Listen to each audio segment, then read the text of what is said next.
Bismillahirrahmanirrahim. Assalamualaikum warahmatullahi wabarakatuh. Perkenalkan, kami dari kelompok 3 kelas manajemen J 2020 yang terdiri dari saya sendiri Arina Fisa Fitri dan rekan saya Amrina Rosyada. Kali ini kami akan mempresentasikan sebuah PPT yang berjudul Akal dan Wahyu dalam Perspektif Penciptaan Manusia. Tapi sebelumnya saya ucapkan terima kasih kepada Bapak Ahmad Mardali selaku dosen pengampu mata kuliah Islam dan ITEK atas kesempatannya yang telah diberikan kepada kelompok kami. Jadi, bagaimana sih akal dan wahyu dalam perspektif penciptaan manusia itu? Manusia menduduki posisi yang unik antara alam dan Tuhan, yang memungkinkan dirinya berkomunikasi dengan keduanya. Dengan posisinya yang unik itu, manusia diciptakan Tuhan tentu saja memiliki tujuan. Tulisan ini mencoba mengungkap tujuan penciptaan manusia oleh Tuhan. Untuk memenuhi tujuan penciptaan itu, adakah Tuhan memperlengkapi manusia dengan sarana-sarana yang memungkinkan dia mewujudkan tujuan penciptaannya? Lalu, adakah pula akal dan wahyu merupakan sarana-sarana yang dimaksud? Manusia sebagai puncak atau tujuan akhir penciptaan alam. Dalam konteks tujuan akhir penciptaan alam, maka seluruh isi alam adalah untuk manusia. Ibaratnya seluruh akar, batang, dan daun pisang dipersiapkan untuk buahnya. Dalam konteks puncak penciptaan alam, manusia secara biologis adalah makhluk yang paling lengkap dan paling canggih dalam pengertian mengandung semua unsur-unsur yang ada dalam kosmos, mulai dari unsur-unsur mineral, tumbuh-tumbuhan, hewan, hingga unsur-unsur khas manusia itu sendiri yang merupakan daya-dayanya yang istimewa. Hakikat manusia menurut Al-Farabi. Manusia adalah makhluk terakhir dan termulia yang lahir di atas bumi ini. Ia terdiri dari dua unsur, yaitu jasad dan jiwa.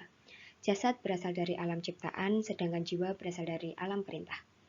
Berdasarkan perbedaan asal antara jiwa dan jasad, jelaslah bahwa jiwa merupakan unsur yang lebih penting dan lebih berperan daripada jasad. Sehingga Al-Farabi seperti halnya filsuf Yunani, lebih banyak perhatiannya dalam membahas hal-hal yang berkaitan dengan jiwa yang dianggap sebagai hakikat manusia. Menurut Al-Farabi, kesatuan antara jiwa dan jasad merupakan kesatuan yang accident. Ini berarti keduanya mempunyai substansi yang berbeda dan tidak esensial sehingga binasanya jasad tidak akan membawa binasanya jiwa. Kemudian unsur-unsur manusia. Karena itulah manusia sering disebut juga sebagai mikrokosmos atau dunia kecil yang terkandung di dalam dirinya semua unsur yang ada dalam kosmos. Mengandung unsur mineral dimaksudkan bahwa manusia memiliki daya atomik. Mengandung unsur tumbuh-tumbuhan berarti bahwa manusia memiliki daya-daya nabati, yaitu makan atau nutrition atau al-ghaziyah, tumbuh atau growth atau al-munmiyah, dan berkembang biak atau reproduction atau al-muwalidah. Kemudian mengandung unsur-unsur hewan berarti bahwa manusia memiliki daya-daya hewani, yaitu penginderaan atau sense perception atau al-mudrikah, dan gerak atau locomotion atau al-muharikah. Selain itu, manusia juga mempunyai unsur khas. Adapun unsur khas manusia yang tidak dimiliki oleh makhluk-makhluk lain, tidak bukan adalah akal. Dalam filsafat, terutama cabangnya logika, manusia sering didefinisikan sebagai al-hayawan, al-natik, atau hewan yang berbicara. Hewan sendiri secara bahasa berarti makhluk hidup karena al-hayawan berasal dari kata al-hay, yang artinya yang hidup. Hewan yang berbicara dimaknai sebagai makhluk hidup yang rasional.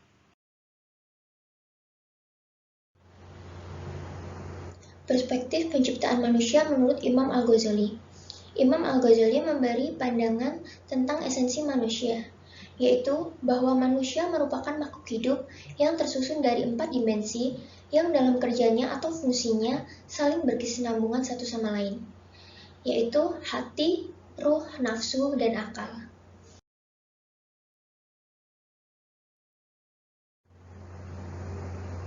Sedangkan pandangan menurut Ibnu Khaldun, yaitu sumber daya manusia yang berkualitas terdiri dari akal pikiran, keterampilan, ta'awun, dan kedaulatan.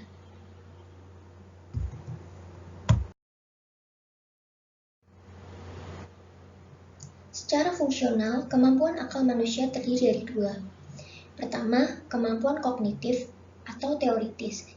Dengannya, manusia dapat mengetahui sesuatu, bahkan lebih jauh dapat meraih dan menyusun ilmu pengetahuan. Yang kedua, kemampuan manajerial atau praktis. Dengannya manusia mampu mengelola dan mengendalikan dorongan-dorongan jiwanya, yang biasa disebut nafsu.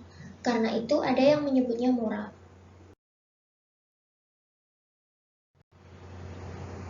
Manusia sebagai puncak penciptaan.